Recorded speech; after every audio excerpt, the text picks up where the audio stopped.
Semana Santa é este momento, esses últimos dias em que Jesus esteve na terra no seu ministério. Ele andou com nós, Ele habitou entre nós, cheio de graça e de verdade. Se nós voltarmos um pouquinho, no domingo agora que passou, nós chamamos Domingo de Ramos, foi o dia em que Jesus entrou em Jerusalém. E esses últimos 7 dias Jesus passou em Jerusalém e Ele vai ressuscitar e vai aparecer primeiro em Jerusalém no domingo de Páscoa.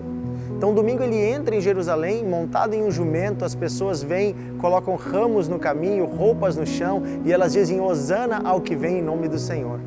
Na segunda-feira é o dia em que Jesus visita o templo e quando ele visita o templo ele vê que as pessoas estão fazendo negócios no que deveria ser a casa de Deus.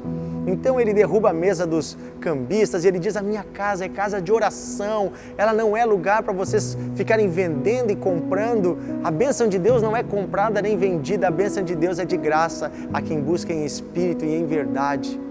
Na terça-feira, nós vemos que Jesus ele faz o que nós chamamos de sermão profético.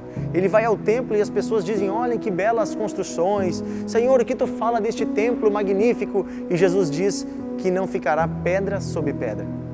Essa profecia se cumpre alguns anos depois, menos de 40 anos depois, no ano 70 depois de Cristo. O que vai acontecer? O imperador Tito vai destruir Jerusalém, inclusive derrubar todas as pedras do templo. Quem for hoje a Israel encontra apenas um muro, e não é muro do templo, é um muro externo que dava acesso ao pátio do templo. Ali é chamado pelos judeus de Muro das Lamentações. E em frente a esse muro há um monte de pedras derrubadas, porque o templo não ficou pedras sobre pedras. Jesus vai falar sobre isso e ele vai falar sobre o final dos tempos, sobre os dias de dores, sobre a volta dele mesmo. E na quarta-feira, que é hoje, nós temos várias coisas que Jesus faz. Ele é chamado a discutir a questão dos tributos, falam com ele sobre isso e ele fala que dai a Deus o que é de Deus e a César o que é de César. Mas me chama a atenção o que acontece à noite, que está no livro de Marcos, capítulo 14, versículo 3, diz assim, estando Jesus em Betânia, Betânia é um pequeno povoado que existia bem pertinho de Jerusalém, era ali que ele ficava à noite, se hospedava. Estando Jesus em Betânia, reclinado à mesa na casa de Simão, o leproso, um homem que havia sido curado por ele mesmo, veio uma mulher trazendo um vaso de alabastro, com preciosíssimo perfume de nardo puro, e quebrando o alabastro, derramou o bálsamo sobre a cabeça de Jesus. Indagaram-lhe, perguntaram-lhe alguns e diziam, para que esse desperdício de bálsamo? Porque este perfume podia ser vendido por mais de 300 denários e dar-se aos pobres. E murmuravam contra ela.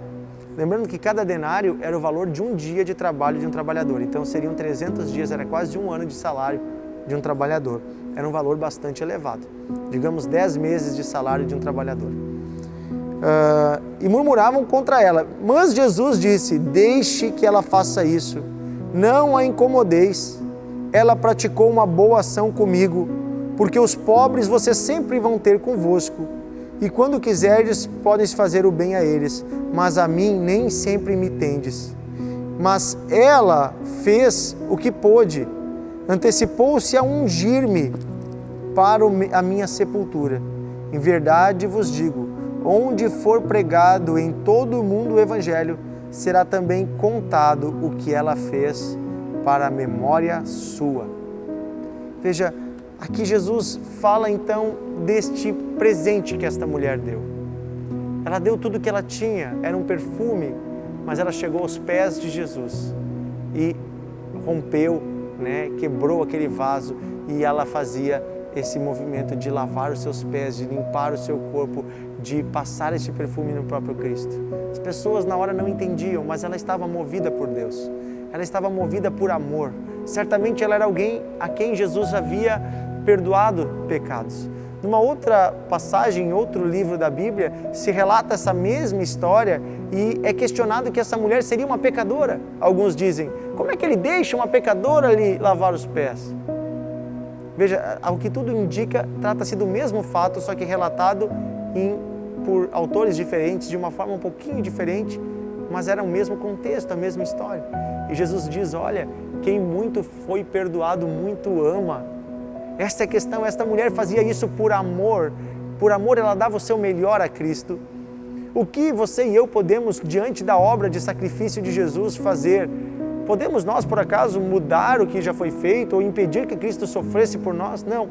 Nós apenas podemos, como gratidão, entregar o nosso melhor a Deus. Entregar o nosso sacrifício de gratidão. Não é algo pesado, mas é dar o que nós temos de melhor. Dizer, Senhor, eu me rendo aos teus pés, eu te amo e eu quero te servir com o que eu tenho. Esta mulher apenas tinha um perfume. Sim, era um perfume caro, mas ela fez um bom uso dele. Estou usando ele, para abençoar a pessoa de Jesus. E Jesus ficou muito grato por isso. Portanto, não julgue os seus irmãos com o que eles fazem para agradar a Deus. Cada um seja movido pelo Espírito Santo para fazer aquilo que Deus coloca no seu coração. A lição desse dia nos diz isso, que Deus olha para o coração de cada um e que quem muito recebeu de Deus, muito tem gratidão e muito ama a Deus.